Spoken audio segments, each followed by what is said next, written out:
నమస్తే, నేను Yashoda. Welcome to Pallavi TV. ఢిల్లీలోని ఎర్రకోటలో జరిగిన పేలుడు యావత్ దేశానికి షాక్ ఇచ్చింది. ఇది జరిగిన కొన్ని గంటల్లోనే అటు పాకిస్తాన్లో కూడా భారీ బ్లాస్ట్ జరిగింది. ఇస్లామాబాద్లోని G11 ఏరియా పేలుడుతో దద్దరిల్లింది. జిల్లా కోర్టు బయట బాంబు పేలుడు జరిగింది. ఈ బ్లాస్ట్లో కనీసం 12 మంది చనిపోయినట్లు పాకిస్తాన్లోని డాన్ మీడియా తెలిపింది. పేలుడుపై పాకిస్తాన్ ప్రభుత్వం దర్యాప్తు చేస్తోంది. ప్రాణ నష్టాన్ని ఇస్లామాబాద్ పోలీస్ అధికారులు అంచనా వేస్తున్నారు. పేలుడుకు జరిగిన కారణాలు తెలియాల్సి ఉంది. అయితే ఇది ఆత్మాహుతి దాడి అని ధృవీకరించారు.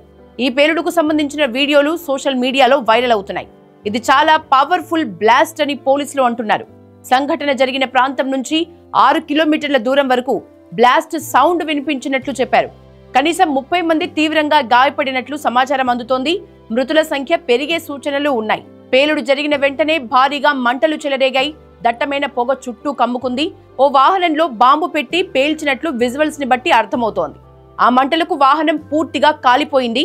ఓ కారులో పేలుడు పదార్థాలు తీసుకొచ్చి బ్లాస్ట్ జరిపినట్లు భావిస్తున్నారు. కాలిపోయిన వాహనం నుంచి ఎగసిపడుతున్న మంటల్ని పోలీసులు గమనించారు.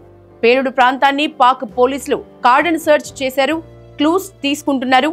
ఇది ఆఫ్ఘనిస్తాన్ పనే అయ్యుంటుందని పాక్ ప్రభుత్వ వర్గాలు అనుమానిస్తున్నాయి.